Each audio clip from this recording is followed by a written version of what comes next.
Hey there. Hope everyone is having a wonderful 2026. So happy New Year. Let's talk politics.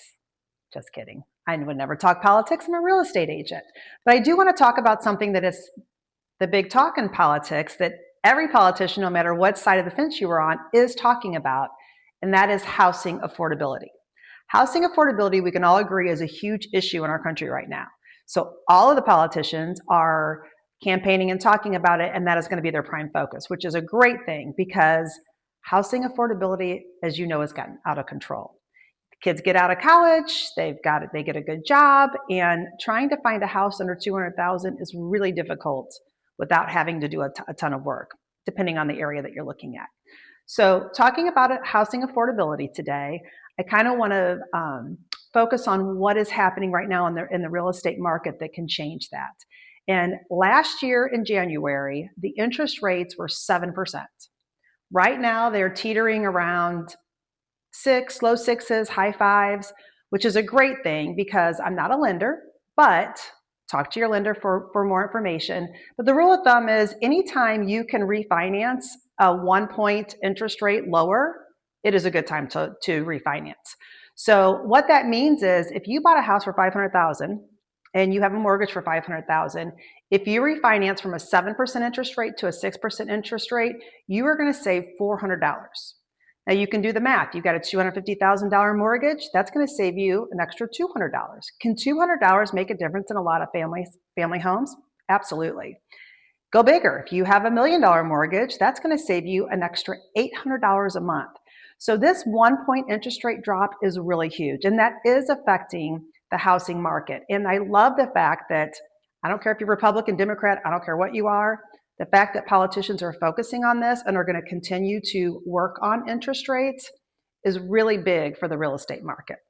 Now, I always have people ask me, how's the market? What's going on? If you're listening to the media, you're listening to the wrong thing. The media always has an agenda. I get all of my information from economists, podcasts, from people that are experts in real estate, and then I also look what's going on in our market nationally. What happened last year? Now they say the past couple years have been very slow years, but I look at what's going on in our market, and I look at my fellow real estate agents, fellow real estate agents with teams, and a lot of people had great years. Some people had the best year ever. So to say that it was the worst real estate in the past couple of years has been one of our slowest real estate markets, I think it depends what area you're in. So last year, we did still have low inventory. And depending on, once again, what area you are in the US, the Northeast, prices are still increasing. I have a Florida license. I know my broker in Florida, houses aren't moving. In COVID, everybody wanted to move to Florida.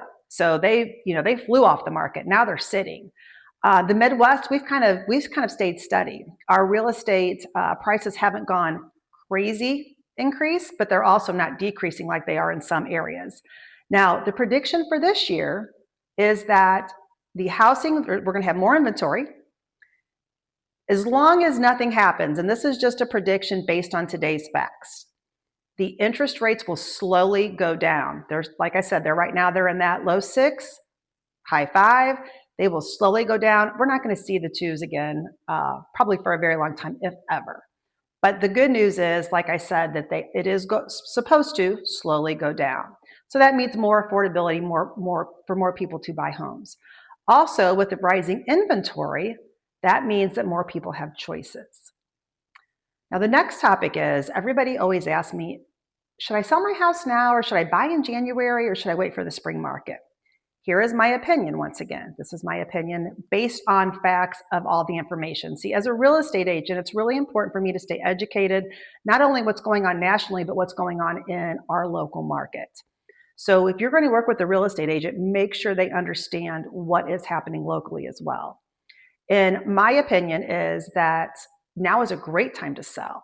Here's why. Inventory is increasing. We still have buyers looking. If you have a buyer that's been looking for a while or has been on the fence, and that 1% can change what they can afford, now is a great time to sell.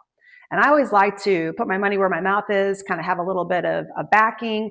And the last week, Just to share, we've had 3 listings go under contract.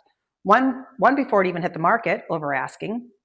One was on the market for a week, asking. One also on the market for a little bit, right around asking. So 3 houses in the past week that went under contract in January. So do I think it's a good time to sell in January? Absolutely. Do I think it's a good time to buy right now? The interest rates are hanging around the 6 compared to 7s. Yes, absolutely. So if you are looking to buy or sell or just want to have a conversation, I would love to know your thoughts on any questions that you have about the real estate market or what I'm seeing or where I got my information. Any questions that you have or comments, I would love to hear them.